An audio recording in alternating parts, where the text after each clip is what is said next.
de nouveau ici au nom du Seigneur Jésus, et d'entendre parler des grandes et puissantes œuvres que tu as accomplies précédemment. Et nous sommes maintenant dans l'expectative, car cela fait grandir notre foi et nous oint pour croire que ce qui a été demandé ce soir sera accordé. Tu connais chacun d'eux et tout ce qu'ils ont demandé. Nous prions pour eux, Seigneur, et particulièrement pour ceux qui sont si près de la mort. Apporte la paix à leur âme, si elle n'y est pas déjà. Apporte la guérison à leur corps. Accorde-le, Seigneur. Bénis notre rassemblement. Nous prions, Seigneur, en cette réunion de prière du mercredi soir. Alors que nous nous sommes assemblés en sachant que là où deux personnes ou plus sont assemblées, tu seras avec nous. Et nous te demandons, Seigneur, de nous donner ta parole ce soir. Parle-nous, Seigneur, et réchauffe étrangement nos cœurs, pour que nous sachions comment nous discipliner en vue du grand moment qui nous attend. Car nous croyons que la venue du Seigneur approche. Nous te remercions pour ces gens qui commencent maintenant à découvrir une foi qui leur est chère, qui reconnaissent ce que signifie la foi.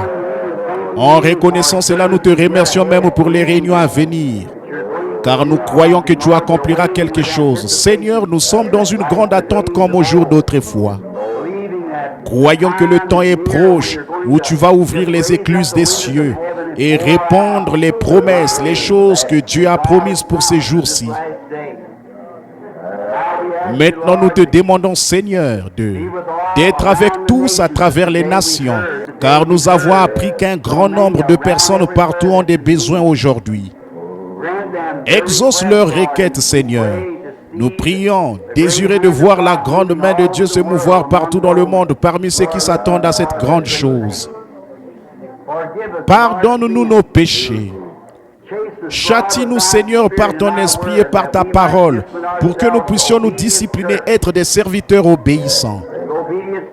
Des serviteurs obéissants, dociles à la volonté de Dieu. Fais que nous nous rappelions et tâchons de penser dans nos cœurs à ce qu'ont fait les premiers chrétiens. Quel genre de personnes rencontrerions-nous si nous rencontrions ceux qui avaient été personnellement en contact avec toi? Combien leur visage devait rayonner de foi et de joie? Combien leur vie devait être la parole vivante de Dieu? Des épîtres écrites, lues de tous les hommes, alors qu'ils marchaient parmi les gens et au milieu d'eux. Oh Dieu, fais qu'il en soit ainsi une fois encore. Que nos vies soient tellement soumises que le Saint-Esprit vivra lui-même à travers nous et parlera à travers nous, Seigneur. Puissions-nous toujours garder ceci à l'esprit quand nous marchons dans la rue et que nous sommes en contact avec le monde. Nous ne devons pas ressembler à ces gens. Nous nous écartons pour les laisser prendre la place, Seigneur, leur position légitime ici sur terre.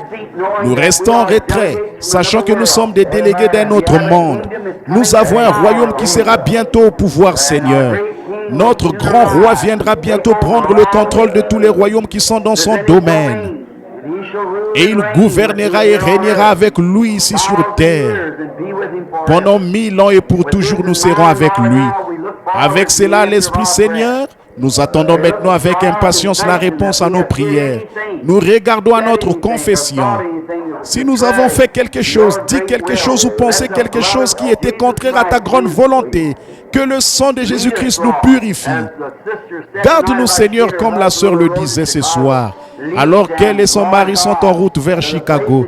Conduis-les, Seigneur Dieu, à l'endroit où tu pourras les utiliser, afin qu'ils soient des faisceaux de lumière pour d'autres qui sont en train de tâtonner dans l'obscurité, qui ne connaissent pas notre Seigneur Jésus.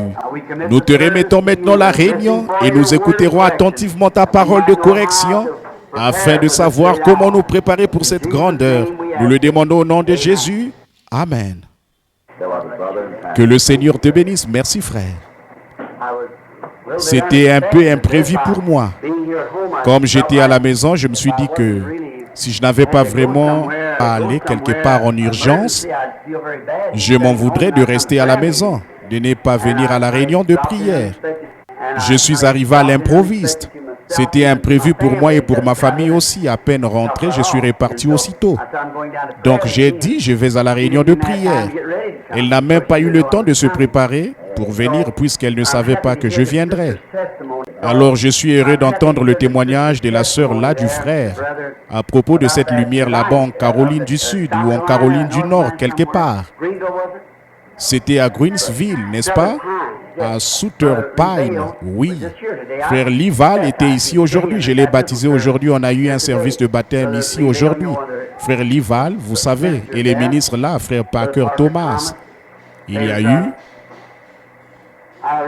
Je me souviens de la fois où une sœur était recouverte du nombre. Ça a été une grande confirmation, sœur, de ce que...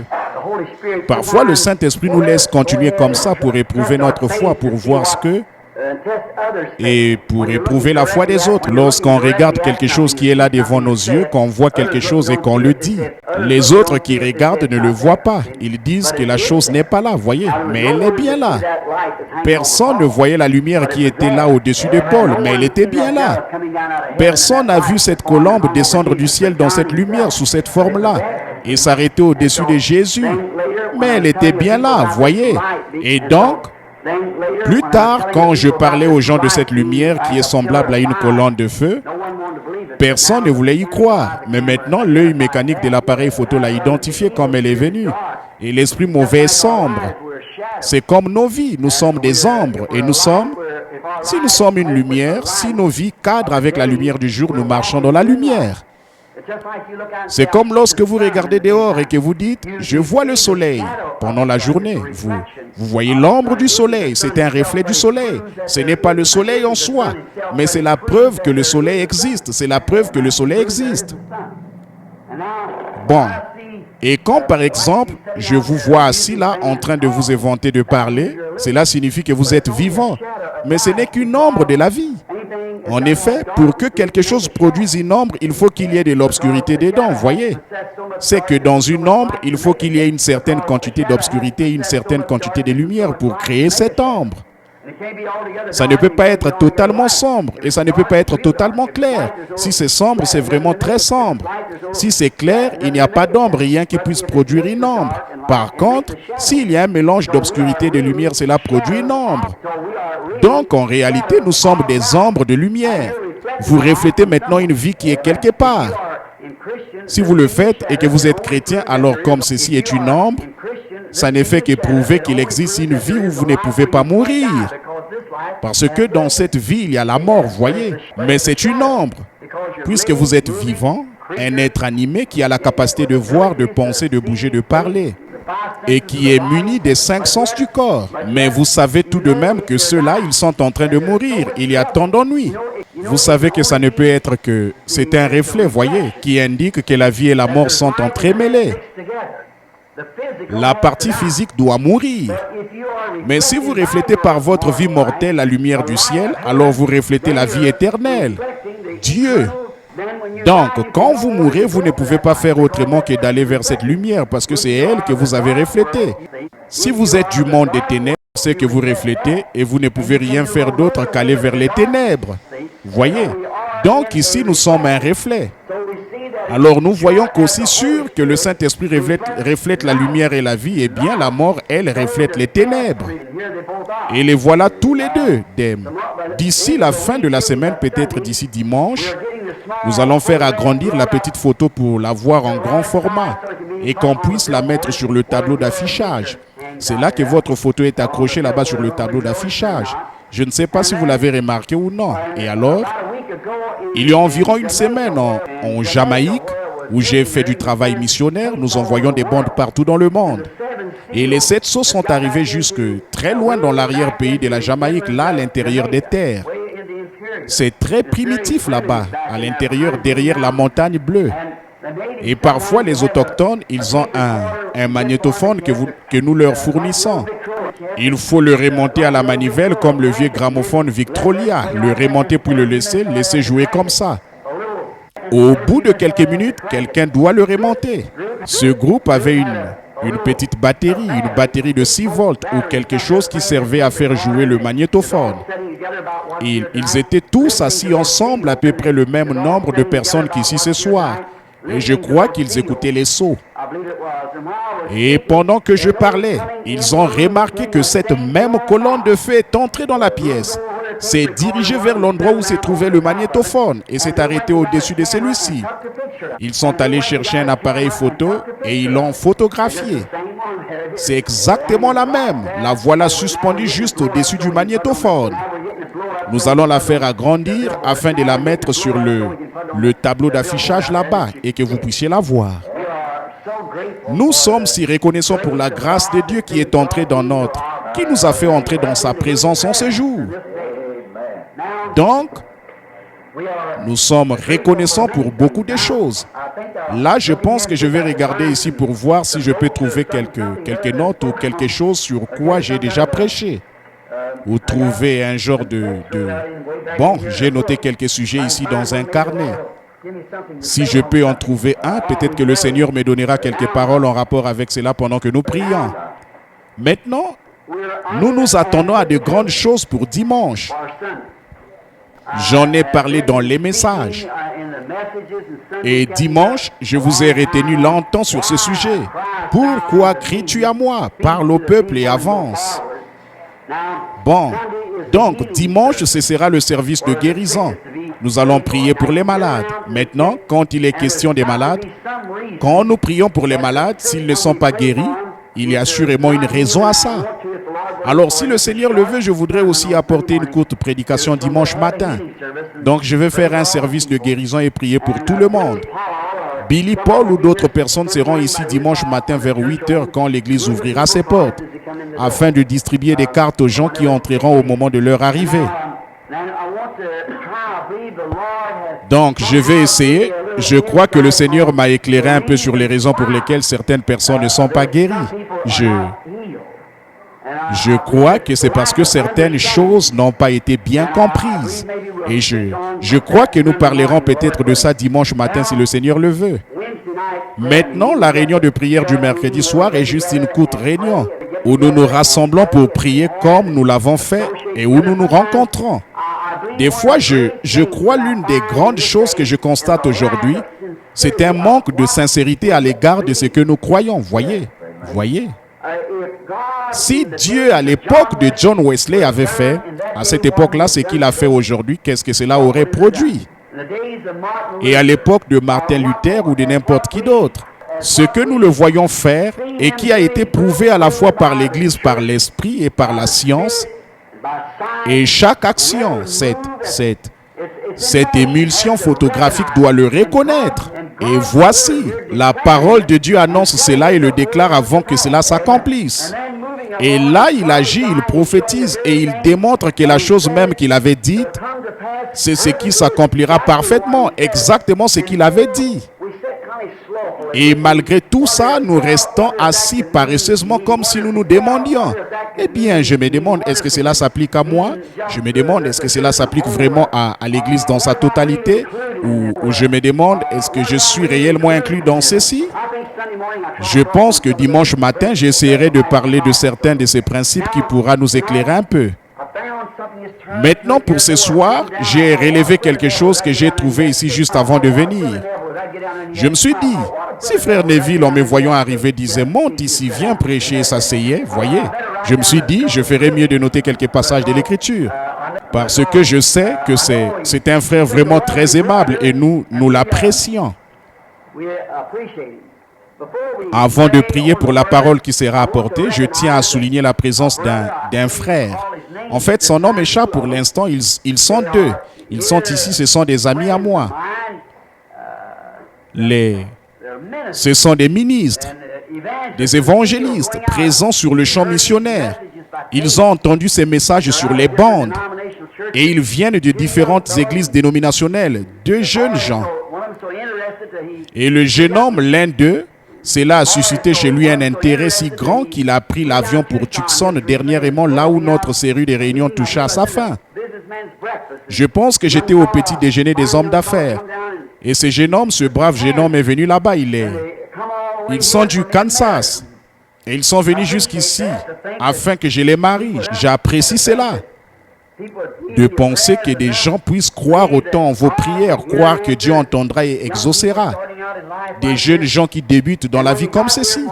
Et quand ils sont arrivés hier pour que je les marie, ils se sont heurtés à la loi de l'État de l'Indiana, qui leur exige de rester 3 jours ici dans l'État avant de pouvoir se marier, même si on leur a déjà fait les analyses de sang.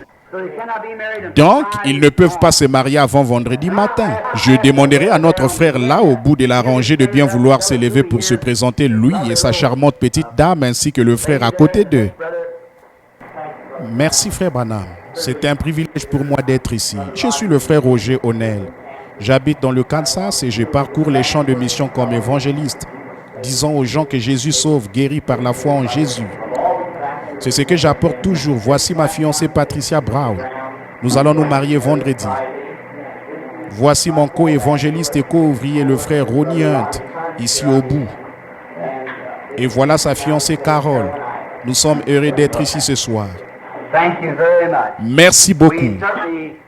Nous souhaitons de tout cœur à ces jeunes ambassadeurs au service de l'œuvre du Seigneur Jésus que les bénédictions de Dieu les accompagnent, leur donnant encore plus d'élan sur le chemin. Alors, je songeais en attendant la venue du Seigneur, en voyant des jeunes hommes et des jeunes femmes qui ont dans le cœur l'objectif de servir Christ. Cela me ravit, voyez, de les voir aller de l'avant comme ceci. Que le Seigneur vous bénisse abondamment, mes frères et sœurs. Maintenant, lisons dans ce petit livre que je n'avais encore jamais utilisé pour prêcher. C'est le livre de Philémon, qui n'a qu'un seul chapitre, et c'est... J'ai un peu de sang irlandais, et j'ai un fil de fer derrière mes dents du bas, pour faire tenir celle du fond. Parfois, je ne prononce pas ces noms correctement, alors je les connais bien. Et parfois, je n'arrive pas à les prononcer correctement par manque d'instruction. Donc, quelqu'un a dit là-bas, au fond, Philémon, ce qui, je pense, est vraiment la bonne prononciation. Maintenant, le premier verset, j'aimerais juste en relever 1 ou 2 mots. Paul, prisonnier de Jésus-Christ. Et c'est ce que je vais prendre comme sujet ce soir, si le Seigneur le veut. Prisonnier. Maintenant, difficile d'imaginer Paul se considérer comme un prisonnier. Un homme né libre, rempli du Saint-Esprit, mais pourtant il s'est dit prisonnier. Or, nous voyons quand il s'adresse aux Corinthiens, Paul, apôtre de Jésus-Christ. En une autre occasion, Paul, serviteur de Jésus-Christ par la volonté de Dieu, quand il parle à Timothée et à différentes personnes. Bon, quand il écrit à Philémon ici, il dit « Paul, prisonnier de Jésus-Christ ». Paul, apôtre. J'aimerais prêcher là-dessus un soir. Paul, serviteur. Prêcher là-dessus et ensuite Paul, prisonnier. Mais ce soir, étant donné qu'il nous faudrait des heures pour bien nous pencher sur l'un de ces sujets, j'aimerais prendre ce soir Paul le prisonnier et prendre pour sujet prisonnier. Maintenant, courbons la tête un instant. Seigneur Jésus, tout homme qui en a les capacités physiques peut tourner les pages de cette Bible. Mais seul le Saint-Esprit peut l'interpréter et en éclairer le sens. Nous lui demandons de venir maintenant nous aider à comprendre pourquoi c'était adressé ainsi.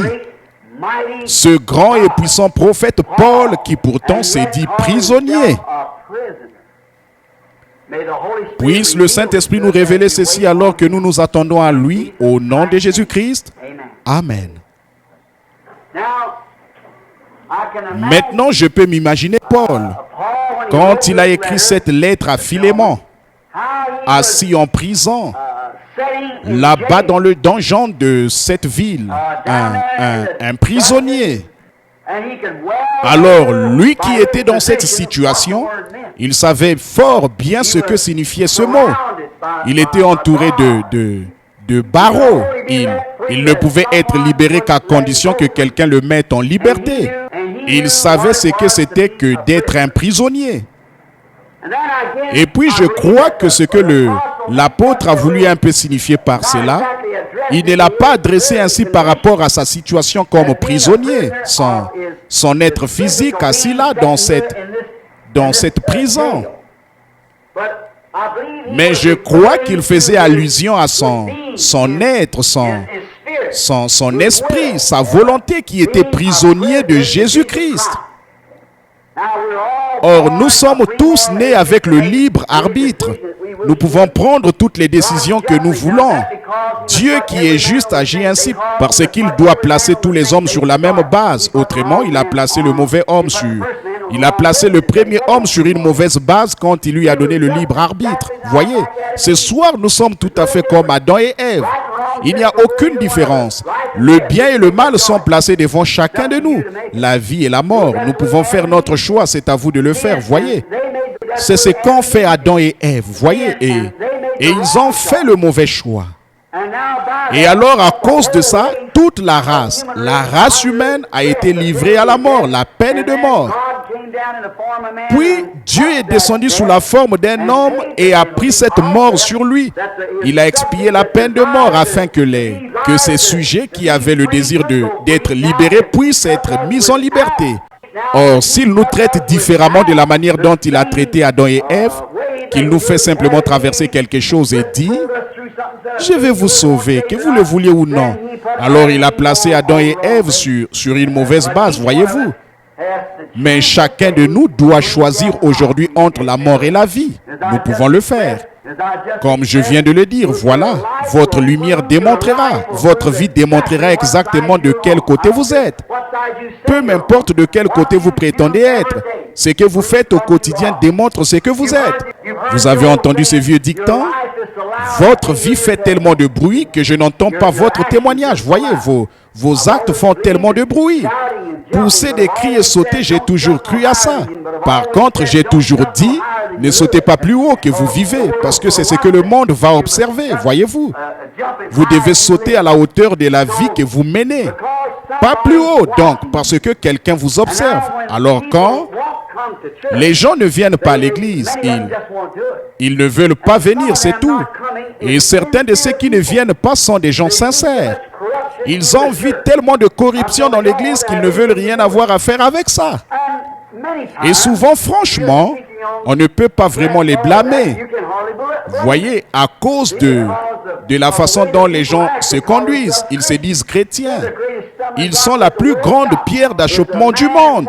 L'homme et la femme qui professent être chrétiens alors qu'ils vivent le contraire de ce qu'ils professent. C'est tout à fait exact. Parlons des déceptions qu'il y aura au jugement. Eh bien, le pécheur, le contrebandier d'alcool, celui qui joue à des jeux d'argent, l'adultère, ce n'est pas lui qui sera déçu quand il entendra lire sa sentence. Aller dans le feu qui ne s'éteint point. Il ne sera pas déçu. Mais le bonhomme qui essaie de se cacher derrière un genre de confession religieuse, c'est lui qui sera déçu au jour du jugement. Voyez? C'est lui qui confesse être chrétien alors que sa vie c'est autre chose. Il vaudrait mieux pour lui n'avoir jamais fait la moindre confession, jamais confessé, que de commencer à vivre ensuite autre chose. En effet, il est la plus grande pierre d'achoppement qui soit. Celui qui confesse déclare qu'il est chrétien alors que sa vie c'est autre chose. Gardez-vous toujours de juger votre vie par la quantité de puissance que vous avez pour accomplir des miracles. Il ne faut pas se juger non plus par la quantité de connaissances qu'on a de la parole. Mais jugez-vous toujours en regardant en arrière et en faisant un inventaire pour voir le genre de fruits que porte la vie que vous menez en ce moment.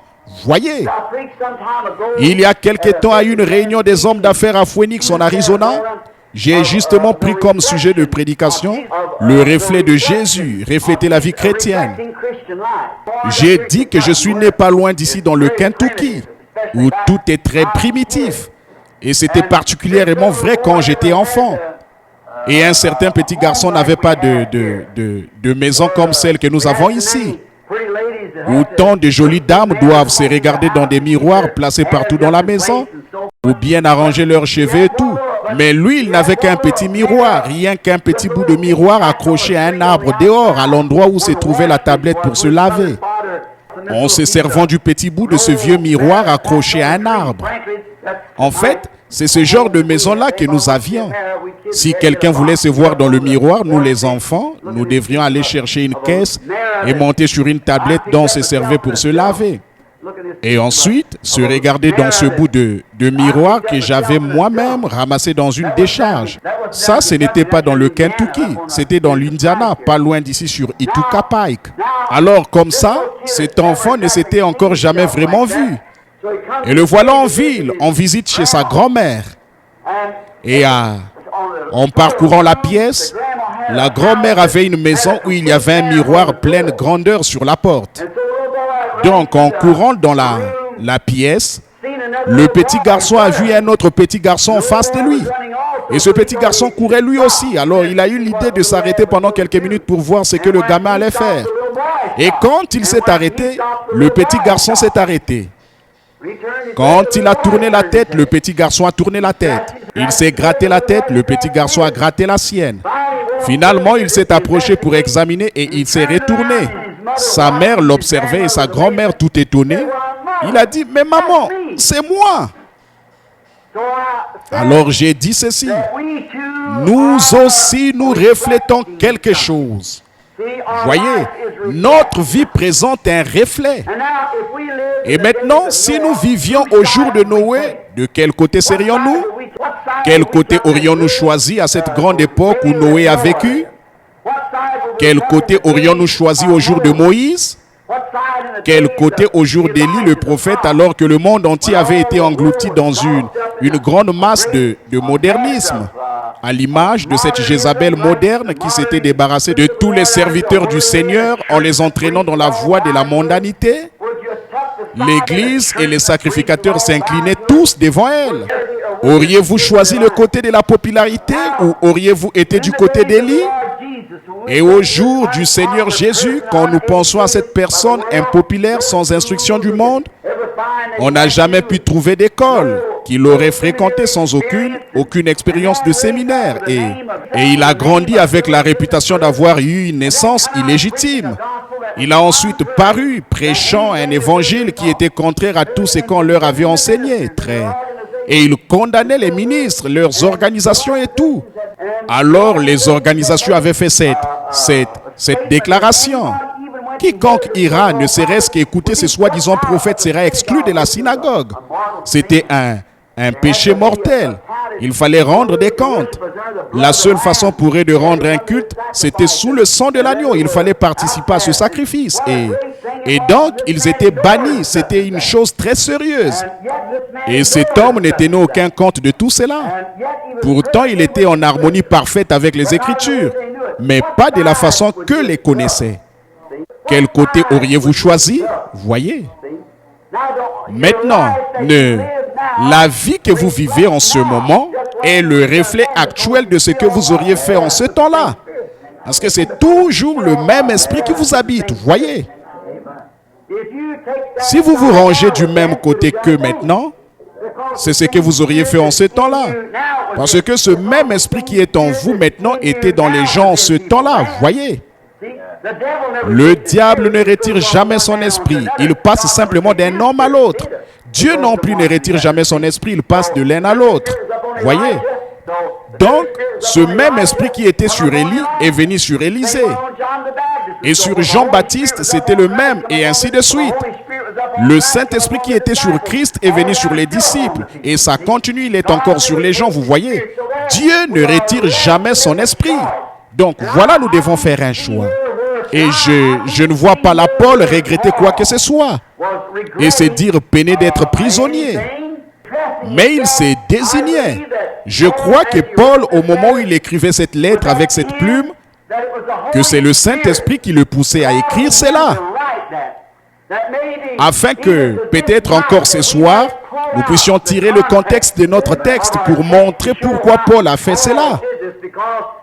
En effet, puisque c'est l'Écriture et l'Écriture est éternelle, je crois que c'est là dans cette vieille prison crasseuse que Paul a écrit à son collègue là, à son frère, qu'il était prisonnier de Jésus-Christ. Il pouvait donc exprimer cela en voyant ce qui l'entourait. Eh bien, il était en prison. Mais ce n'était pas de cela qu'il parlait à ce serviteur de Christ, un compagnon dans le ministère. Ce qu'il disait, c'est qu'il était prisonnier de la parole de Jésus-Christ, parce que Christ est la parole. Et Paul avait été un grand érudit à son époque. Il avait de grandes ambitions. C'était un homme qui avait été formé par des gens, par un homme appelé Gamaliel, un grand enseignant à son époque, d'une des meilleures écoles qu'il pouvait fréquenter. Par exemple, comme nous on dit, Wheaton ou Bob Jones, ou quelques grandes écoles fondamentalistes. On l'avait instruit comme ministre de la parole. Et il était bien instruit, brillant. Un jeune homme intelligent qui avait la grande ambition de devenir peut-être un jour sacrificateur ou souverain sacrificateur pour son peuple. Il avait une ambition. Et nous voyons qu'il avait été formé pour réaliser cette grande ambition. Et qu'il y avait consacré toute sa vie, peut-être depuis l'âge de 8 ou 10 ans jusqu'à l'âge de 30 ou 35 ans. Moment où il avait terminé l'université et reçu son diplôme. Et il avait tous ses diplômes et tout. Et il était bien considéré de tout le clergé. Et même du souverain sacrificateur à Jérusalem.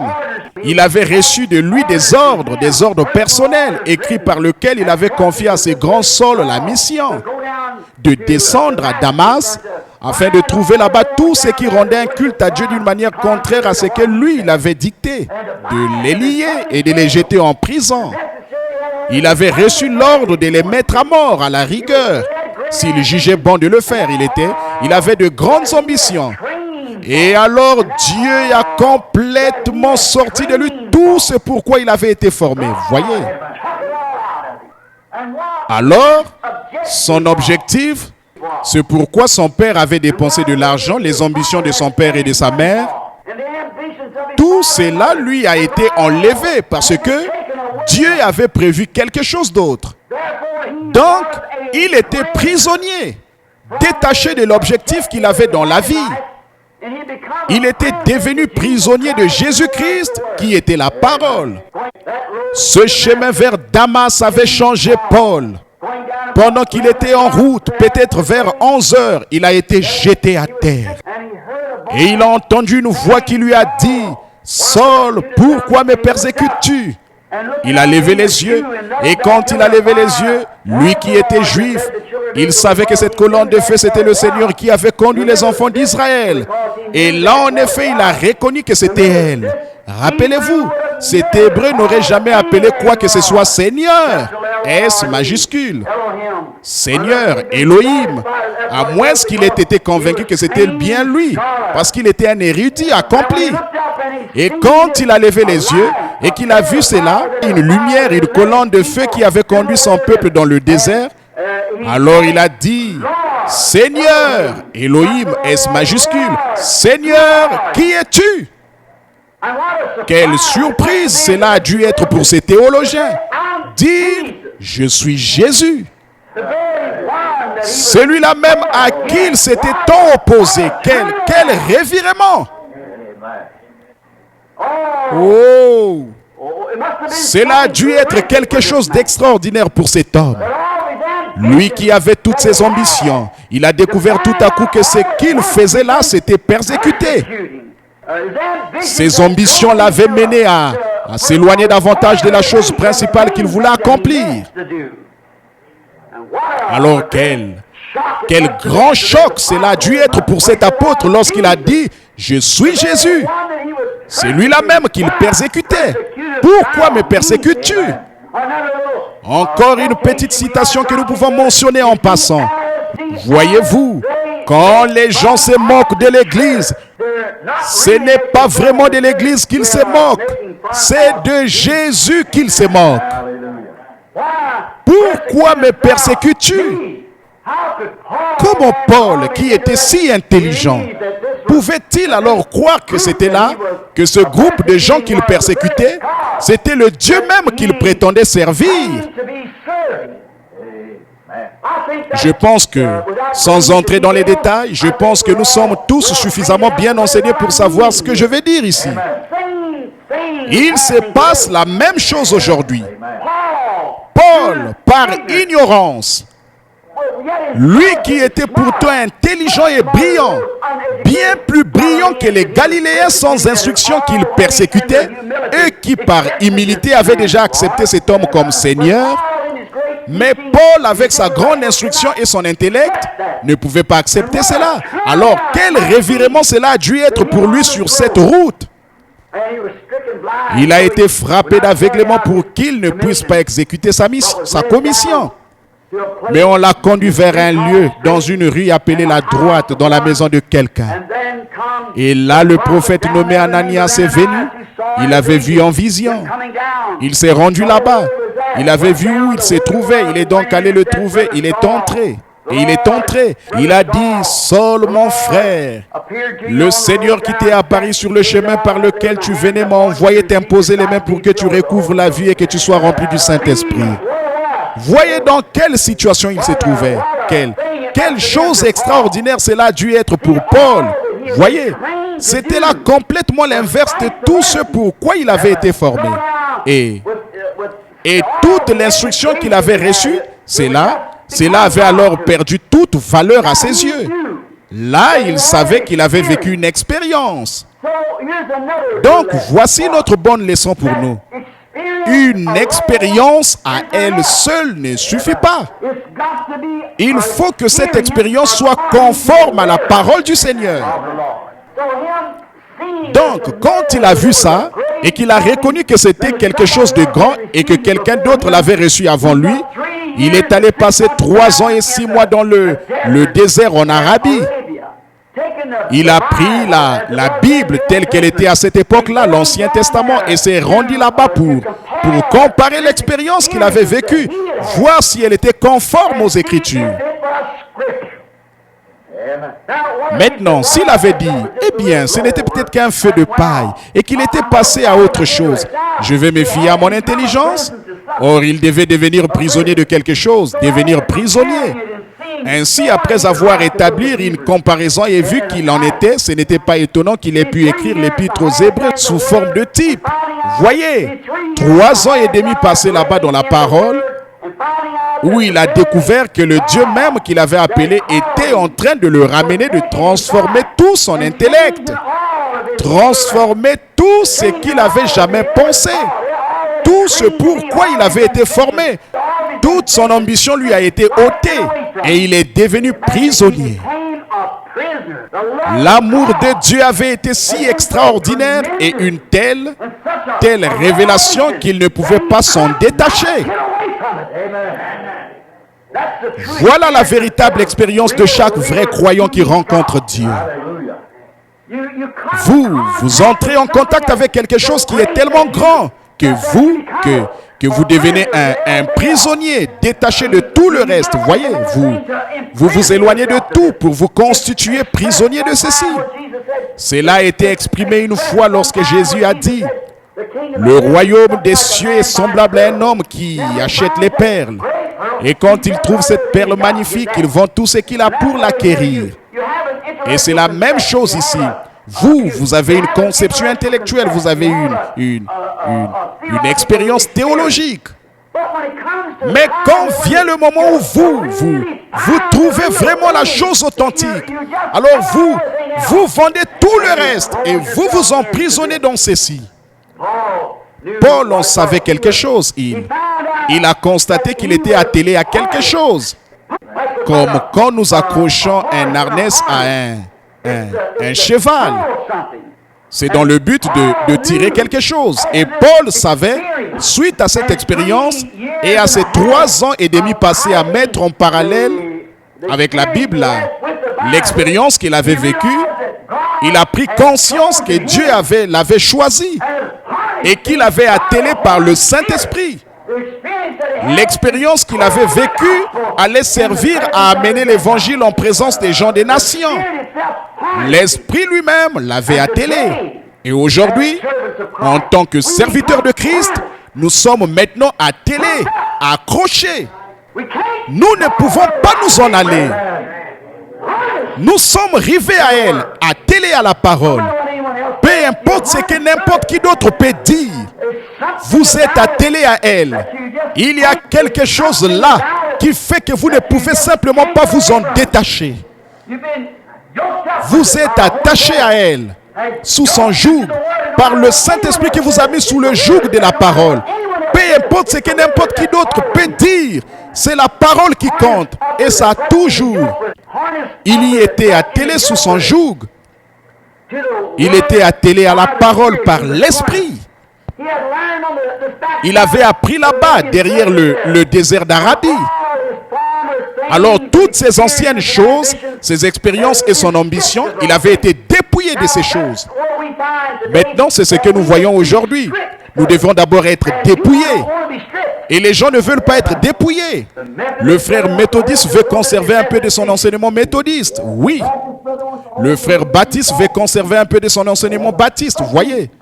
Mais vous devez absolument être dépouillé de tout et naître de nouveau. Voilà. Renaître.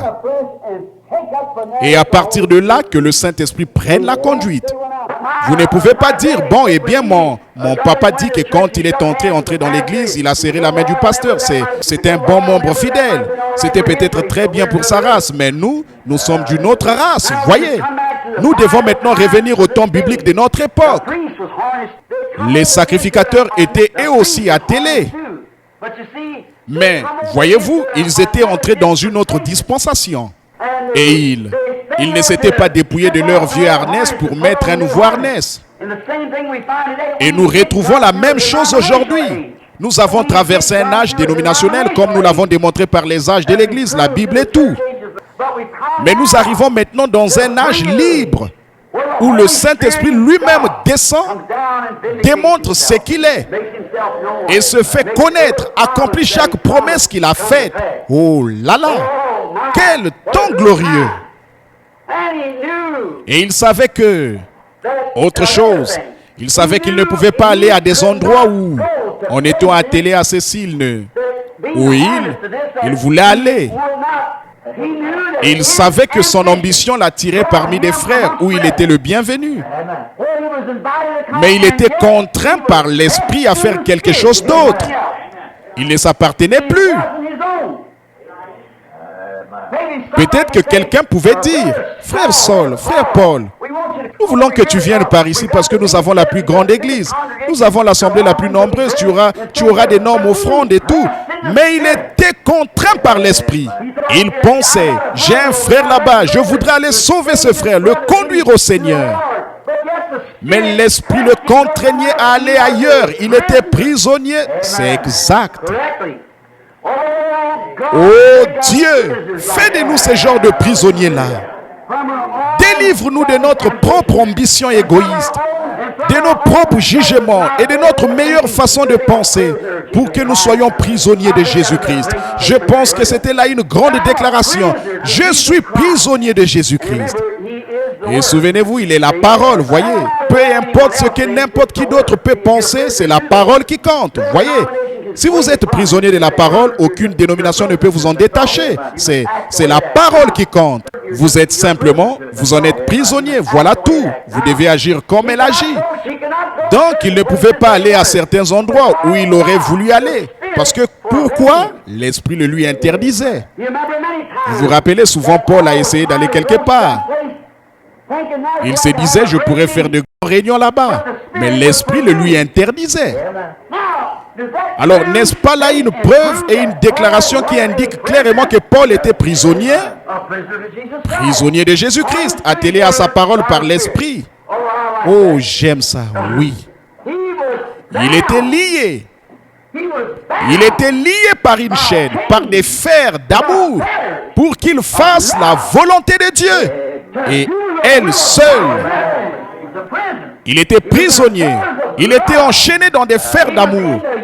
Il était attaché à Christ sous son joug. Il ne pouvait pas se mettre sous un autre joug. Il était attaché à lui sous son joug. Alors il devait aller là où la conduite allait. Peu importe combien le pâturage était vers de ce côté-ci ou de ce côté-là, il devait aller dans la direction du conducteur et du joug. Oh, ce soir, si seulement nous, du Branham Tabernacle, nous pouvions devenir prisonniers. renoncer à notre propre être égoïste, à notre propre ambition, pour nous abandonner complètement et nous mettre sous son joug. Peu importe ce que pense le reste du monde, ce que fait le reste du monde, nous sommes sous un joug. Dans des chaînes d'amour, nous sommes prisonniers. Mes pieds sont tellement sous le joug de Christ qu'ils refusent de danser. Mes yeux sont tellement sous le joug de Christ que quand je vois ces stripteaseuses modernes dans la rue, ils détournent ma tête. Mon cœur est tellement sous un joug d'amour pour lui que je ne peux plus avoir d'amour pour ce monde. Ma volonté, tellement sous son joug que je ne sais même plus quelles sont mes ambitions. Seulement partout où tu me conduiras, je te suivrai, Seigneur. Je serai prisonnier. Voyez, Paul était bien un prisonnier. Ce qu'il a déclaré là n'était pas faux. Il avait été formé par le Saint-Esprit. Lui qui avait aussi appris à s'attendre à la parole. Bon, on l'avait formé pour prendre une certaine direction, mais Dieu l'avait maintenant formé pour prendre une autre direction. Le Saint-Esprit lui a appris à s'attendre au Seigneur. Quelles étaient ses ambitions? Maintenant, je vais, avec l'aide du Saint-Esprit, vous montrer quelque chose. Voyez, maintenant, prenons juste un exemple. Un jour, Paul et Silas descendaient la rue d'une certaine ville où ils faisaient des réunions de réveil. Alors, une jeune fille possédée d'un démon le suivait constamment en criant derrière lui. Et sans doute que Paul savait qu'en tant qu'apôtre, il avait l'autorité. Il pouvait réprimander cet esprit maléfique, le chasser de cette femme. Mais avez-vous remarqué, il a attendu jour après jour, jusqu'à ce que tout à coup, le Saint-Esprit lui parle, lui dise, c'est maintenant l'heure. Alors il a dit, esprit, sors d'elle. Voyez, il savait s'attendre au Seigneur. Et c'est comme ça que tant de gens aujourd'hui jettent l'opprobre sur la parole. Ils vont de l'avant avec une ambition. Combien de réveils ont échoué à cause d'une chose pareille? L'évangéliste n'attend pas de voir ce que le Seigneur a à dire. Des gens disent, venez par ici, et ils y vont tout de suite, parce que l'association dit, vas-y. Alors que le Saint-Esprit lui dirait autre chose. Mais l'ambition de cet homme qui désire devenir surveillant général ou quelque chose du genre, un ancien ou un évêque ou quelque chose va le pousser. Tu dois y aller. Pourtant, il sait ce qu'il en est. Le Saint-Esprit dit, va ici. Voyez, il est sous le joug de son organisation. Il est prisonnier de cette organisation. Mais s'il est sous le joug de Christ, il est conduit par le Saint-Esprit. Il est sous un joug prisonnier. Peu importe ce qui est dit ailleurs, ça ne change rien. C'est un airain qui résonne et une cymbale qui retentit. Il n'écoute que la voix de Dieu. Et il ne parle que lorsqu'elle se fait entendre. Il ne dit rien. Quelqu'un dit, oh frère Jones, frère Robert, ou quelques-uns de ces grands hommes de notre pays aujourd'hui, comme Tommy Hick, ou Oral Robert, ou frère Tommy Osborne, certains de ces grands évangélistes. Si quelqu'un disait, et viens par ici, Tommy, tu es un grand homme de Dieu, ou Oral, j'ai un oncle qui est couché par ici, il est cloué au lit, il est malade. Je voudrais que tu viennes. Je crois que tu as la force de le guérir, voyez. Et peut-être que le Saint-Esprit lui dit, pas maintenant. Mais cependant, l'amitié qui le lie à cet homme l'oblige à aller avec lui. S'il n'y va pas, il devient un ennemi de cet homme. Cet homme dit, eh bien, il est allé chez un tel guérir cet enfant ou ces garçons, je sais qu'il a fait. Et moi qui suis son ami depuis des années, tu vois, il n'a pas voulu venir chez moi. Mais si par le Saint-Esprit, il est contraint à ne pas y aller, il a intérêt à ne pas y aller. Il est sous le joug de Dieu. Il aime son ami, mais il a intérêt à être sous la conduite du Saint-Esprit pour y aller. Parce qu'autrement, ça ne servira à rien. Cela m'est arrivé bien des fois. Mais Paul attendait simplement que l'Esprit lui dise ce qu'il devait faire. Il a dit qu'il attendait l'Esprit. Un soir, il prêchait, il est reparti de là, il a vu un homme infirme. Et tout à coup, l'Esprit lui a parlé, alors il a dit, je vois. De quelle manière? De la manière qu'il avait vu qu'il allait échouer sur une île. Voyez, je vois que tu as la foi pour être guéri. Lève-toi sur tes pieds. Jésus-Christ t'a guéri. Voyez, voilà, il était sous un joug. Il avait peut-être fait là-bas une série de réunions de réveil d'une semaine sans que rien ne se produise. Mais il a quand même attendu que le Saint-Esprit parle. Voyez, il était sous le joug de cet appel. Là, vous dites, Frère Branham, vous êtes en train de condamner ce que vous disiez dimanche. Vous disiez avoir attendu tout ce temps.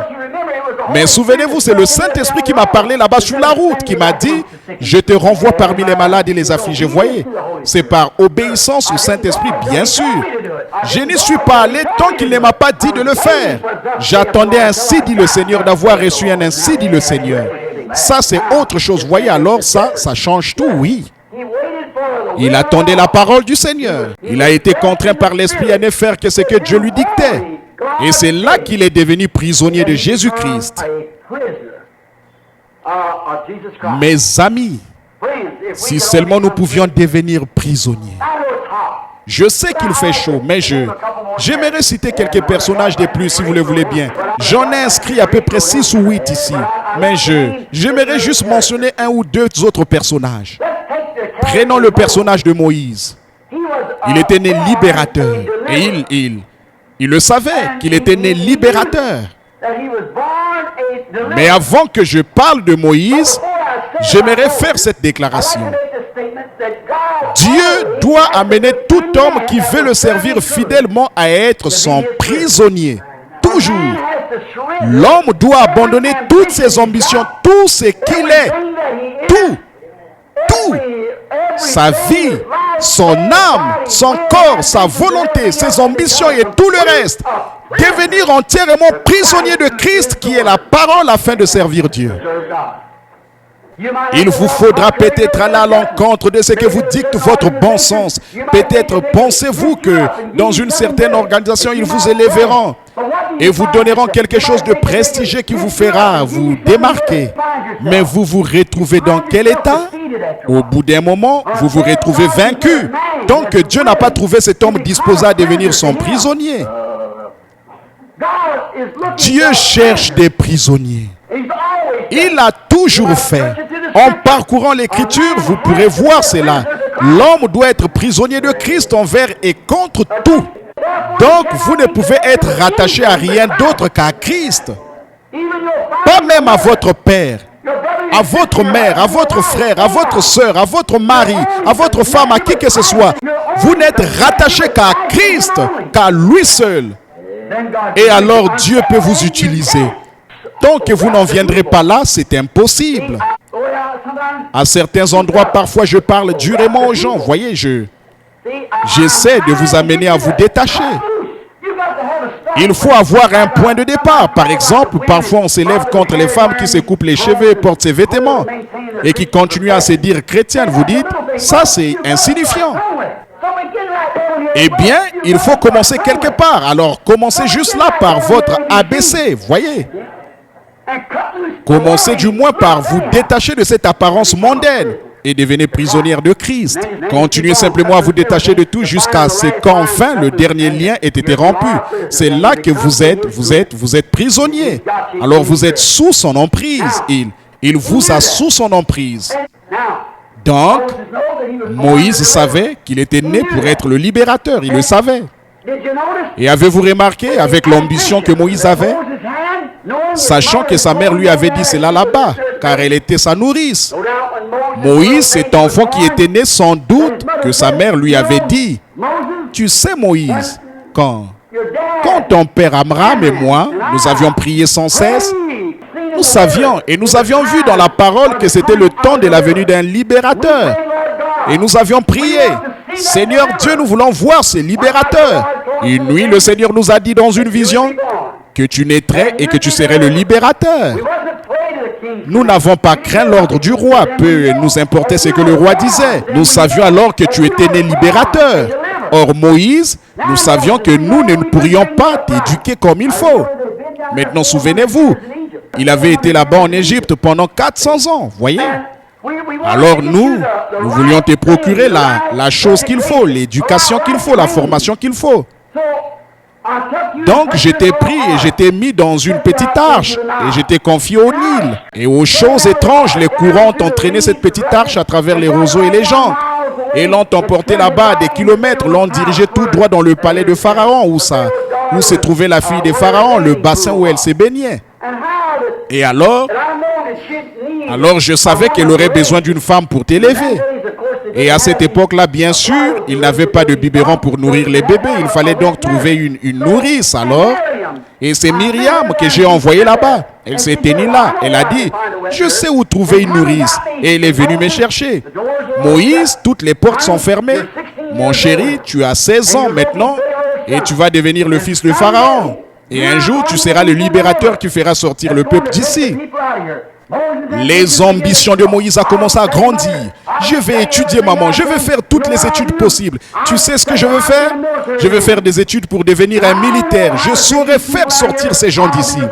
Je serai un grand général, un évêque. Alors je saurai comment faire. Et je les ferai sortir. J'aurai mon doctorat en philosophie ou en droit. Je le ferai. Comme le père de Chiniki. Si vous avez jamais lu ses livres. Bon, il allait délivrer tous les protestants, vous savez, et il en est devenu un lui-même. Donc ce prêtre remarquable, il y a des années de ça, le père Chiniki, vous devriez vous procurer son livre et le lire. Les gens l'appellent père. C'était simplement le frère Chiniki, c'est ce qu'il était. Nous n'appelons personne père comme ça. Nous voyons donc que nous, il était proposé de lire la Bible dans le but d'aller prouver la fausseté de la religion protestante et de convertir tout ça au catholicisme. Et quand il est allé lire la Bible, le Saint-Esprit est descendu sur lui, il a reçu le Saint-Esprit. Et il est alors devenu l'un d'entre eux. Donc remarquez ceci, Moïse a reçu toute la formation. En effet, il savait, il était tellement brillant, tellement instruit, tellement intellectuel, si bien que personne, qu'il pouvait même enseigner aux Égyptiens, qu'il pouvait même enseigner à leurs psychologues, il pouvait enseigner à leurs généraux la force des armes. C'était un grand homme et sa grandeur amenait les gens à craindre Moïse. Oh, quelle érudition! Oh là là, il était archevêque ou peut-être un genre de pape, c'était un grand monsieur. Et c'était un homme puissant. Et il savait qu'il était né pour accomplir cela. Et il s'était préparé avec grande ambition à le faire. Tout comme aujourd'hui. Je ne dis pas que les hommes qui reçoivent leur formation dans ces écoles-là ne disent pas que, par exemple ici dans l'Ouest maintenant, ils vont construire une école de théologie de 150 millions de dollars. Vous voyez les pentecôtistes. Une école de 150 millions de dollars. À mon avis, ça devrait aller à des missionnaires sur le champ de mission. Voyez. Mais quoi qu'il en soit, ils font quoi quand ils sortent de là? Ils sont quoi? Une bande de rikis, tout à fait. Alors c'est dans cet état-là qu'ils sortent. Ça a toujours été comme ça pour tous les autres. Et là, c'est pareil, voyez. Maintenant, nous voyons qu'alors Moïse, avec toute sa formation, et qu'aujourd'hui, avec toute la formation qu'on reçoit, on produit de grands évêques et tout, avec cette grande et haute ambition. On fait quoi? Nos ambitions deviennent à peu près comme celles de Moïse, voyez. Dieu, avant qu'il puisse avoir cet homme dans sa main, il lui a fallu le dépouiller de son ambition. Il lui a fallu le dépouiller de toute sa formation. Oui, il est allé là-bas et il a délivré, il a tué un Égyptien. Et là, quand il a fait, il a constaté qu'il avait eu tort. Il ne devait pas faire ça. Ce n'était pas la manière de faire. Alors Dieu a dû le conduire dans une région sauvage, dans le désert, un lieu désertique. Si vous remarquez, c'est assez étrange. Les gens à qui Dieu veut donner un message, il les conduit au désert. Il a conduit Paul au désert pour le former, pour lui faire connaître le sens de cette grande vision-là dans le désert. Va dans tel désert. Et il est resté là-bas jusqu'à ce que Dieu lui ait pleinement fait savoir ce qu'il devait faire. Et Moïse, à son époque, il a conduit dans le désert. Il l'a maintenu là-bas pendant 40 ans. Il a dépouillé de toute sa théologie et de toute son ambition.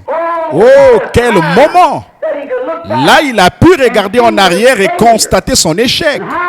Et nous, ce soir, en voyant notre ambition, nous devrions vraiment faire la même chose. Regardez les campagnes de guérison.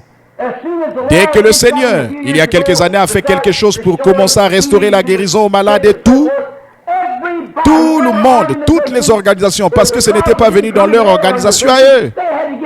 Il fallait qu'il se trouve un guérisseur. Et qu'est-ce qu'ils ont fait? Regardons ça un instant. On a fait la même chose que Moïse. On est allé là-bas, on a tout essayé pour fabriquer un genre de miracle. Je flaire une maladie. J'ai du sang dans ma main. Et on fabrique un miracle. Voyez? Et on se retrouve avec quoi? Certains de ces hommes-là, les nerfs mis à rude épreuve, au point qu'ils craquent, ils deviennent de vrais ivrognes, des névrosés, et leur tête n'y est plus. Les voilà complètement revirés de l'ordre, de l'objectif du pentecôtisme. Ils sont carrément revenus. Encore une fois, celui de créer des organisations et ce genre de choses. Voyez, qu'est-ce qu'on a fait? On a tué un Égyptien, à peu près ça. C'est vrai. Et on a essayé, on s'est efforcé, on a payé, on a travaillé dur, on a passé des nuits entières dans des réunions de prière jusqu'à en perdre la voix. Et on a cherché à fabriquer quelque chose, à mousser quelque chose, toutes sortes d'activités de ce genre. Et on constate que c'était un échec total. Nous devons retourner au désert, c'est vrai. Oui, messieurs. On craque et on se démène. Pourquoi ne pas capituler? C'est ce que vous devez faire. Voyez, retournez là-bas et capituler. Eh bien, on a fait la même chose que ce que Moïse avait fait. Ça ne sert à rien. Au bout de 40 ans, il s'est retrouvé prisonnier de la parole de Dieu. Qu'est-ce que nous cherchons à faire? Quand la grande bénédiction est arrivée et la manifestation de toutes ces grandes choses dont Dieu nous avait parlé, du fait qu'il faut que nous naissions de nouveau, qu'il faut que nous recevions le Saint-Esprit, du baptême au nom de Jésus-Christ et de toutes ces choses-là. Voyez-vous, les gens, au lieu de s'en tenir à cette parole, d'être attelés à elle, qu'est-ce qu'ils font? Ils ont commencé leur propre théorie dénominationnelle qui s'était déjà avérée être un échec. Et ils cherchent à fabriquer quelque chose qui aurait un air de vérité.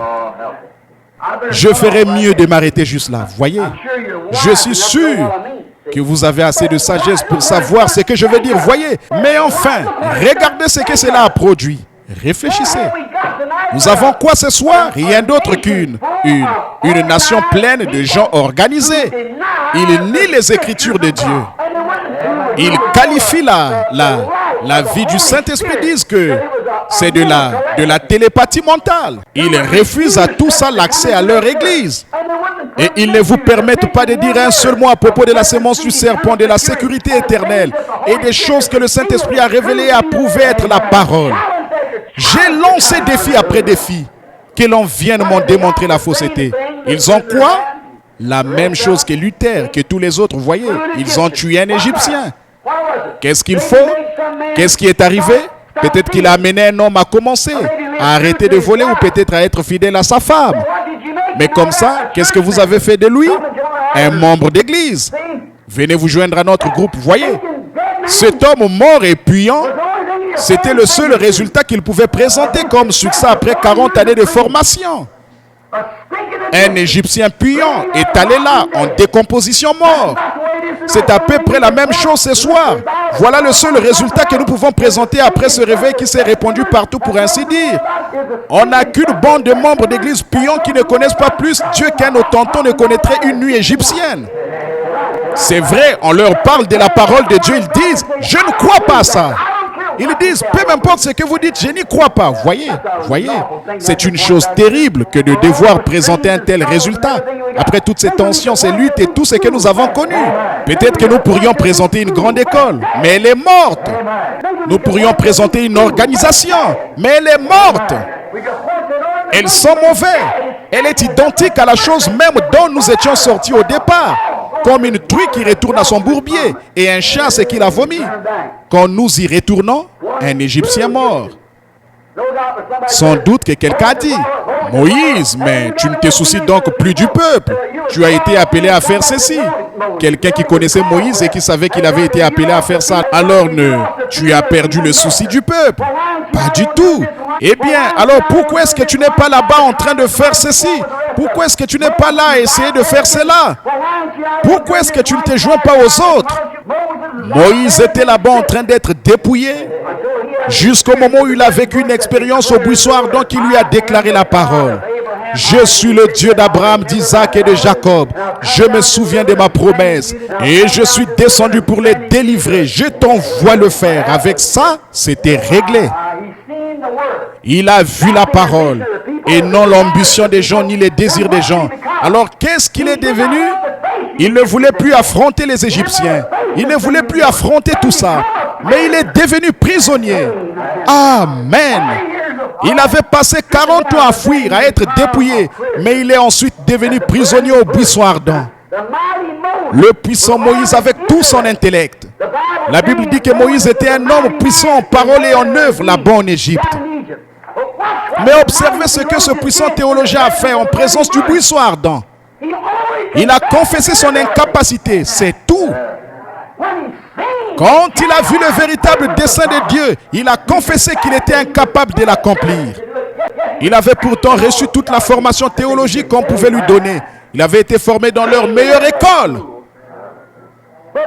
Mais là, qu'est-ce qu'il pouvait faire alors que cette colonne de feu se tenait là dans le buisson? Il a dit, je ne sais même pas parler. Et Seigneur, qui suis-je pour aller là-bas? Voyez. Enlève tes souliers, Moïse. Je vais te parler. Ôte tout ça, même tes souliers. Te voilà. Te voilà de nouveau à même le sol. Je veux te parler. Incapable même de parler. Enfin, un prisonnier élu. Un prophète élu. Tout comme Paul avait été élu. Moïse avait été élu un libérateur. Et là, enfin, Dieu avait fait de son sujet élu son prisonnier. Oh, alléluia.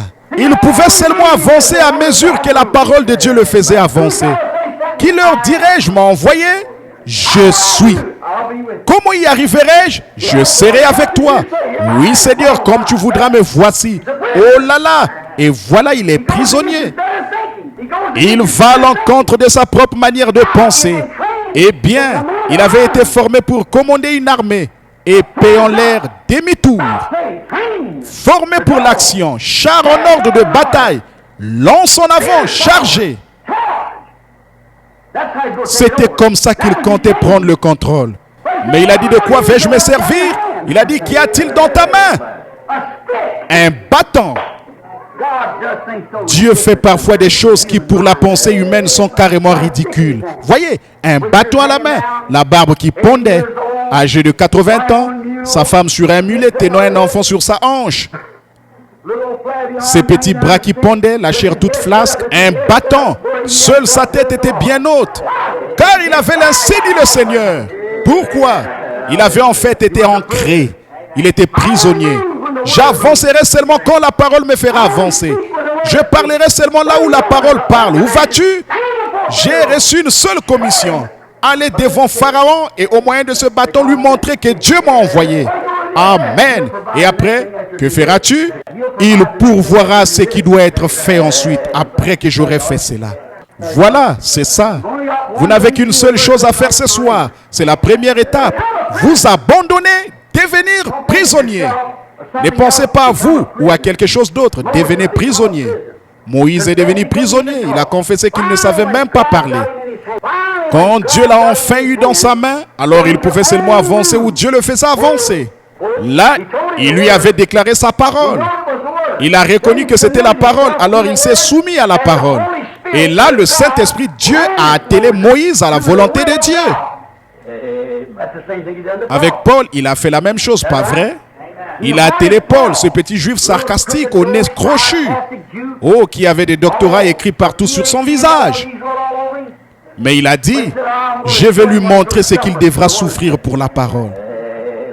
Voyez? Et alors Paul assis là, en voyant la parole, en voyant que c'était Jésus, il a levé les mains et est devenu attelé à lui. L'amour de Dieu l'a attelé à la parole. Il portera mon nom devant les nations. Et le voilà parti. Moïse, je suis le Dieu de tes pères. Je suis le Dieu d'Abraham, d'Isaac et de Jacob. Je me souviens que je leur ai fait une promesse et le temps approche où doit s'accomplir cette promesse. Je vois les souffrances de mon peuple. Je me souviens de ma promesse et je suis descendu pour t'atteler. Tu sais ce que dit la parole. J'étais attelé pour que tu ailles là-bas. J'étais attelé à une puissance pour que tu ailles là-bas délivrer mon peuple. Prends ce bâton dans ta main comme témoignage, car tu as vu un miracle se faire au moyen de celui-ci, tout comme David avec la fronde. Voyez, il s'est attelé et il est allé là-bas. Dieu avait enfin un homme qui lui était soumis, attelé à lui, et qui ne pouvait avancer que lorsque la parole de Dieu le faisait avancer. Si seulement les gens pouvaient faire ça aujourd'hui. Il était maintenant son prisonnier, prisonnier de l'amour, attaché à Dieu sous le joug des liens de l'amour, comme Paul était attaché à Dieu sous le joug des liens de l'amour. Tout comme Paul, ils avaient tous deux été formés de la même manière. Moïse avait été formé, vous savez, pour délivrer les enfants d'Israël par la force des armes. Paul avait été formé pour les délivrer de la mainmise des Romains et les affranchir par la grande force ecclésiastique qu'il exerçait dans le monde à cette époque-là. Formés dans de grandes écoles sous les enseignements de Gamaliel. Et ils sont tous deux allés au désert. Et à leur retour, c'étaient des hommes transformés. Tous deux ont vu la colonne de feu. Et tous deux étaient prophètes. Pas vrai? Tous deux étaient prophètes. Et la colonne de feu leur a parlé à tous les deux. C'est tout à fait exact. Ils allaient être les libérateurs. Les voilà partis au désert. Ils ont quitté leur foyer et sont allés au désert pour voir ce qu'il en était. Ils ont quitté leurs proches et tout pour trouver la volonté de Dieu, voyez. Ils avaient reçu une certaine formation. Dieu a opéré en eux une transformation. Et il leur a fallu devenir entièrement prisonniers afin qu'ils n'agissent pas comme ils le voulaient, mais qu'ils agissent comme Dieu voulait qu'ils agissent. Il est le même hier, aujourd'hui, éternellement. Peut-on prendre encore 10 minutes là pour présenter ça? Très vite, je vais prendre un autre personnage. Il y en a un sous mes yeux en ce moment. Il s'appelle Joseph. Il était un fils élu. Il était un type parfait de Jésus-Christ. Il était né prophète. Lui aussi, c'était un prophète, voyez. Alors, il pouvait voir des visions. Et quand il était encore tout jeune, il avait eu une vision. Il s'était vu sur un trône et ses frères se prosternaient devant lui, voyez. Mais, remarquez, il est devenu, il s'est cru quelqu'un d'important, voyez. Et tous, mais qu'est-ce que Dieu a été obligé de faire? La même chose que ce qu'il avait fait à tous les autres. En effet, Moïse était un libérateur, Paul était un libérateur, et là, Joseph était un libérateur. Il a sauvé son peuple de la famine. Qu'est-ce que Dieu a été obligé de faire dans son cas? De le mettre en prison, le mettre directement en prison. Oui, messieurs. Souvenez-vous, il avait été vendu par ses frères à un Égyptien. Et Potiphar lui a donné un petit peu de liberté, mais soudainement, elle lui a été ôtée. Et il était là, dans cette prison, à pleurer, pleurer. Dieu devait le dépouiller. Maintenant, remarquez, mais je crois que pendant tout ce temps, dans cette prison, il s'est rappelé que d'après la vision qu'il avait eue, il allait s'asseoir sur un trône et ses frères allaient se prosterner devant lui. Parce qu'il savait que son don venait de Dieu. Il savait que cela devait s'accomplir. Si seulement nous pouvions garder cela à l'esprit, selon la parole de Dieu. En ces derniers jours, il aura une église, il aura un peuple. Et ces choses qu'il a promises, il va les exécuter. Il a dit qu'il le ferait. Et nous vivons ces temps-là. Nous y sommes. Il cherche simplement à nous amener à être de vrais prisonniers maintenant enfermés avec lui. Vous avez entendu ces vieux cantiques qu'on chante? Et là, je suis tout seul avec Dieu. Je désire être tout seul avec Dieu. Eh bien, c'est de là qu'est m'est venue cette pensée. Être tout seul avec Dieu, rien d'autre. Vous avancez seulement quand Dieu dit qu'il faut avancer. Vous faites seulement ce que Dieu vous dicte. Voyez, alors là, vous êtes tout seul avec Dieu. Maintenant, souvenez-vous, il réfléchissait. Lui aussi, il était devenu un échec total à ses yeux. Malgré tout ce qu'il connaissait, tout ce qu'il comprenait et tout, il était devenu un échec total. Ça n'avait pas marché. Il s'est retrouvé dans une situation où là, personne n'allait l'écouter. Il était prisonnier, voyez. Il a été placé dans une situation où les incroyants n'allaient pas du tout croire. Voyez-vous ce que je veux dire? Son ministère était sans effet. Les gens détournaient la tête. Ils ne prêtaient aucune attention à lui qui était en prison. Quel bien son ministère pouvait-il faire? Il aurait beau se tenir derrière les barreaux de la prison et leur prêcher, ils poursuivaient leur chemin, voyez. Mais il était devenu prisonnier. Et Dieu l'a gardé prisonnier jusqu'à ce que la roue soit parfaitement alignée. Il a dit, voici l'homme qu'il me faut, gloire. Un échec total. Enfin, Dieu est venu à lui dans sa prison. Comme à Paul, comme à tous les autres, il est venu à lui. Et pour le sortir de là, il a utilisé le don qu'il lui avait donné, c'est vrai. Il a fait sortir de sa prison. Qu'est-ce qu'il a fait? Dès qu'il a fait sortir de sa prison, le roi lui a donné le pouvoir. Son roi au côté duquel il était assis sous sa conduite. On l'a sorti de la prison et on lui a donné le pouvoir, si bien que tout ce qu'il disait devait s'accomplir. Amen. Dans sa prison, il se souvenait constamment qu'il était né dans un but. Il allait s'asseoir aux côtés d'un roi. Tous les autres allaient fléchir le genou devant lui. C'est ce que sa vision lui avait annoncé. Amen. Mais avant que sa vision puisse être totalement accomplie, il devait devenir prisonnier. Amen. Ensuite, il est devenu un chef. Quand il est sorti de sa prison et qu'il est devenu prisonnier de la parole de Dieu, il pouvait seulement prononcer les paroles que Dieu mettait dans sa bouche. Et Dieu agissait maintenant à travers lui. Remarquez que Moïse avait le pouvoir de lier les princes de Pharaon s'il le voulait. Si vous dites à cette montagne, ôte-toi de là, il avait le pouvoir de lier les princes de Pharaon, qu'ils soient diacres, anciens ou même représentants de l'État, peu importe ce qu'ils étaient, qu'ils disent je vous lie, et ils étaient liés, c'était réglé. Il pouvait le faire par sa propre parole, selon son bon plaisir. Amen, gloire à Dieu. Oh, il ne me reste plus qu'environ 3 minutes si je vais tenir parole. Alors, nous voyons qu'il est passé de prisonnier du monde à prisonnier de Dieu. De même chose pour Paul, même chose pour Moïse, de prisonnier de sa propre manière de penser à prisonnier de Dieu. Et quand il est sorti, il avait la puissance de Dieu. Et quand il est venu, Paul, quand Moïse a abandonné sa propre manière de penser, qu'il en a été dépouillé, il est devenu prisonnier de la parole de Christ.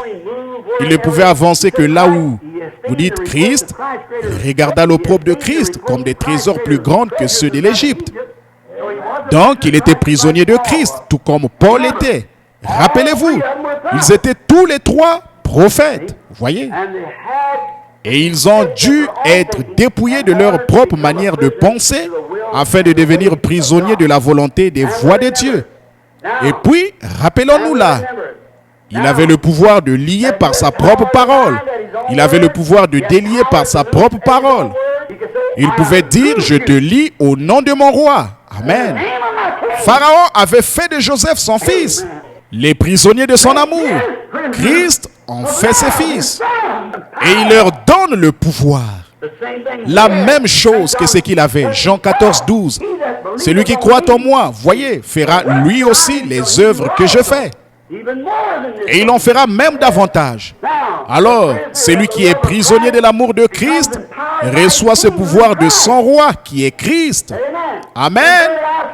Et je vous le dis en vérité, si vous dites à cette montagne, ôte-toi de là, et si vous ne doutez pas dans votre cœur, mais croyez que ce que vous avez dit arrive, ce que vous aurez dit vous sera accordé. Si vous demeurez en moi et que ma parole demeure en vous, si vous êtes sous mon joug, parce que sa parole et lui, c'est la même chose. Au commencement était la parole, et la parole était avec Dieu, et la parole a été faite chair, et elle a habité parmi nous. Le même hier, aujourd'hui, éternellement. Si vous demeurez en moi, pas ici et là, demeurez en moi, et que ma parole demeure en vous, demandez ce que vous voudrez, ou dites ce que vous voudrez, cela vous sera accordé. Il avait le pouvoir. Remarquez, avant qu'il sorte, il a dû être amené pour être rasé. Certaines choses devaient être rasées, ôtées de lui avant qu'il puisse rencontrer son roi. Voyez? Oh, parfois Dieu amène son peuple comme ça pour les raser, ôter d'eux un peu de leur propre volonté. Leur montrer qu'ils ne peuvent pas faire tout ce qu'ils voudraient faire. Vous savez ce que je veux dire? Ils ne sont pas libres de faire ce qu'ils veulent. Avant qu'ils puissent avoir plein pouvoir et être esclaves de l'amour de Christ, ils doivent être complètement rasés et présentés ensuite. Parfois, il les amène au désert pour le faire, pour les raser. Et il en fait ensuite ressortir ses joints, afin qu'ils accomplissent son dessein, ce à quoi il les a destinés. Vous voyez ce que je veux dire? Frères, nous sommes au temps de la fin. Souvenez-vous de ce qu'il a fait toutes les autres fois. Il devait toujours s'emparer d'un homme pour en faire son prisonnier, lui faire quitter les siens. Celui-ci devait renoncer à toutes ses connaissances, oublier toutes ses formations, tout, pour pouvoir connaître la volonté de Dieu, suivre Dieu. Il ne pouvait pas suivre les activités de l'homme et suivre Dieu en même temps. Elles sont trop opposées les unes aux autres. Vous ne pouvez pas aller à l'est et à l'ouest en même temps. Vous ne pouvez pas aller à droite et à gauche en même temps. Vous ne pouvez pas faire le bien et le mal en même temps. Vous ne pouvez pas suivre l'homme et Dieu en même temps. Non, monsieur. Ou bien vous suivez Dieu, ou bien vous suivez l'homme. Et donc, si vous suivez Dieu et que vous êtes soumis à Dieu, vous devenez alors prisonnier de ce Dieu, de cette parole, de cette volonté. Peu importe ce qui est dit ailleurs, vous devenez prisonnier de cela. Écoutez, nous sommes au temps de la fin. Et je dirais ceci avec révérence et respect, alors que les quelques dernières minutes s'envolent. Regardez. À mon avis, ce que Dieu fera, ce qu'il doit faire et fera en ces derniers jours, c'est trouver un outil pour faire la moisson. Il doit trouver un outil pour frapper le sol.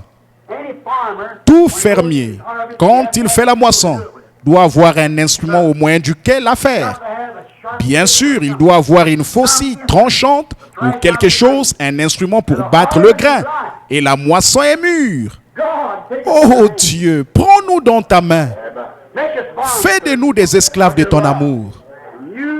Utilise-nous comme instruments afin de faire prendre conscience à cette terre de péché maudite sur laquelle nous vivons aujourd'hui que Jésus-Christ est le même hier, aujourd'hui, éternellement. Quant à moi, oh Dieu, fais que je sois un prisonnier. Même si tous mes frères me rejettent, si tous mes amis me rejettent, je vais être prisonnier de Jésus-Christ et de sa parole pour pouvoir être attelé à sa parole par le Saint-Esprit. Voir le Saint-Esprit confirmer la parole de Dieu en accomplissant les choses mêmes qu'il avait annoncées. Je vais être prisonnier de Jésus-Christ. Prions. Je me demande ce soir, pendant que nous avons la tête inclinée, si cette ambition que nous avons d'être quelque chose d'autre, ou peut-être une idée quelconque que nous nourrissons, quelque chose d'égoïste, je me demande si nous ne pourrions pas mettre cela de côté. Je me demande si un jeune garçon ici ce soir qui regarde autour de lui et qui se dit « Je vais être, quand je serai grand, je vais être telle chose ». Je me demande si tu peux sentir la volonté de Dieu se mouvoir dans ta vie et dire « Non, non, ah non, Maintenant, mes ambitions ont disparu depuis quelques jours. Le Saint-Esprit me parle. Je veux me soumettre à Dieu pour être un instrument de baptême en ce dernier jour. Jeune fille qui a peut-être l'ambition d'être une grande dame, ou peut-être une jolie demoiselle, ou peut-être de poursuivre un jour une carrière à Hollywood. Je me demande si tu ne voudrais pas maintenant soumettre ton ambition en présence de Dieu et de sa parole. Écoutez l'appel de Dieu dans ta vie. Dieu sait qui tu es. Je me demande s'il y aurait un ministre tout près ou un serviteur, quelqu'un qui est actif dans l'église. Je suis ici que de temps en temps, je ne connais même pas le tiers des gens qui sont assis ici ce soir, mais de la petite poignée de gens qui se trouvent ici. Je me demande s'il y aurait quelqu'un comme ça ici et que vous voudrez dire, peu m'importe ce qu'on dit, je suis esclave de Dieu à présent. Je vais prêcher sa parole malgré tout. Que mon organisation me mette à la porte, ça m'est égal. Je vais quand même m'en tenir à cette parole. Je vais le faire. Ma volonté, c'est la volonté de Dieu. La volonté de Dieu, c'est ma volonté. Je vais être prisonnier de Jésus-Christ. Par sa grâce et avec son aide, je le serai. Réfléchissez à ça pendant que nous avons la tête inclinée. Combien ont cette ambition ce soir? Voulez-vous lever la main? Voici la mienne également. J'abandonne tout. Maintenant, avec la tête inclinée doucement là, pendant que vous réfléchissez en ce moment, pendant que vous priez.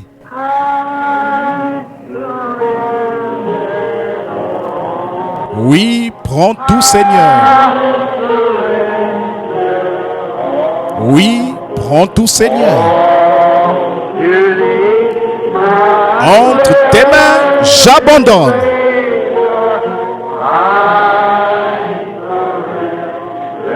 Avec tout bonheur. Oui, prends tout. Est-ce que vous êtes vraiment sérieux? Je vais être prisonnier. Oui. Prends-moi, Seigneur. Amène-moi dans la maison du potier ce soir. Mets-moi en morceaux et façonne-moi à nouveau. Tes mains. J'abandonne.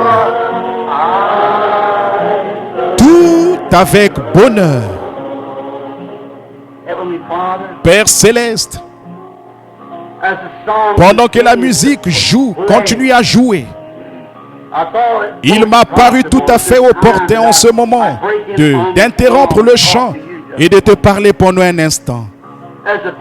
Pendant que les gens méditent là-dessus, j'abandonne tout.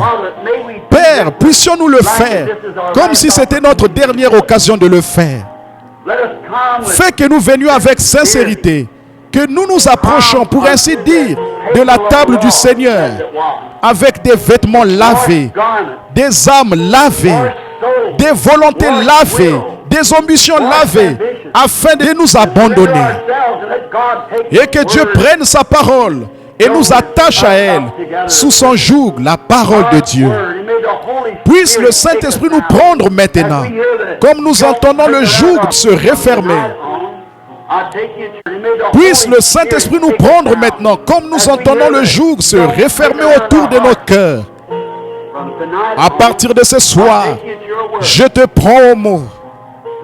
Maintenant, n'utilise plus ta propre pensée. Que mes pensées soient ta pensée. Que ma volonté soit ta pensée, je te conduirai. Oh Dieu, accorde cette expérience à chacun de nous. Ces jeunes sont assis ici. Certains sont mariés et femmes. D'autres deviendront mariés et femmes. Il y a des hommes plus âgés assis ici. Ce sont des ministres qui ont fait du chemin. Et Seigneur, il y a ici Frère Neville, moi-même, presque au sommet de l'échelle de la vie. Nos jours sont maintenant comptés. Nos pas se font plus prudemment qu'avant. Nous regardons où nous posons le pied. Nous n'avançons pas d'un pas aussi sûr, physiquement parlant, qu'avant. Mais Seigneur, comme nous voyons que cette vie mortelle est à son déclin, alors aucun de nos pas n'est sûr si tu ne nous tiens pas la main. Maintenant, oh Dieu, prends-nous, d'accord? Prends notre cœur et notre volonté entre tes mains et fais que nous devenions prisonniers de la parole ce soir, prisonniers de Christ. Puissions-nous mener des vies saintes ici-bas. Que ces femmes, ces jeunes femmes, ces jeunes hommes, garçons et filles abandonnent leur vie, Seigneur. Et que leur ambition devienne l'ambition de servir Jésus-Christ. Fais que nous devenions prisonniers de sa grâce et de sa volonté divine. Accorde-le, Seigneur. C'est tout ce que je peux faire, Seigneur. Ces petites paroles entrecoupées, je veux croire que tu les harmoniseras. En effet, il fait chaud ici et les gens veulent écouter, mais il fait vraiment chaud. Et beaucoup doivent rentrer chez eux et aller au travail de bonne heure. Mais puissent ces semences reposer là dans leur cœur, prisonniers. En rentrant à la maison, qu'ils disent à leurs femmes avant qu'ils soient sur le point de s'agenouiller pour prier cet après-midi ou ce soir, au chevet du lit, qu'ils se regardent l'un l'autre et disent: chérie, qu'en penses-tu ce soir? Sommes-nous vraiment devenus prisonniers de Christ et de sa volonté, ou agissons-nous selon notre propre volonté? Puissent les jeunes hommes et les jeunes femmes, partout, particulièrement ceux qui ont écouté le message ce soir, se poser cette même question. Suis-je prêt à devenir prisonnier, à renoncer à ma propre vie? Celui qui sauve sa vie la perdra. Mais celui qui perdra sa vie à cause de moi la retrouvera. Père, nous savons ce que cela signifie, devenir ton prisonnier, perdre nos propres ambitions, nos propres désirs au profit des tiens. Et nous avons alors la vie éternelle. Accorde-le, Seigneur. Tout ce que je peux faire maintenant, c'est de remettre tout cela entre tes mains. Et puis cela fructifier et produire de grands instruments pour la moisson du dernier jour. Des hommes et des femmes, des garçons et des filles abandonnés à l'entière volonté de Dieu, devenus prisonniers de Jésus-Christ et son amour, enchaînés à Christ par les chaînes de l'amour divin. Nous le demandons en son nom.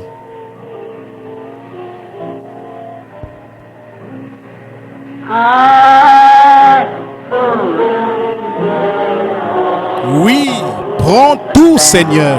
Lève-nous. Oui, prends tout, Seigneur. Entre tes mains.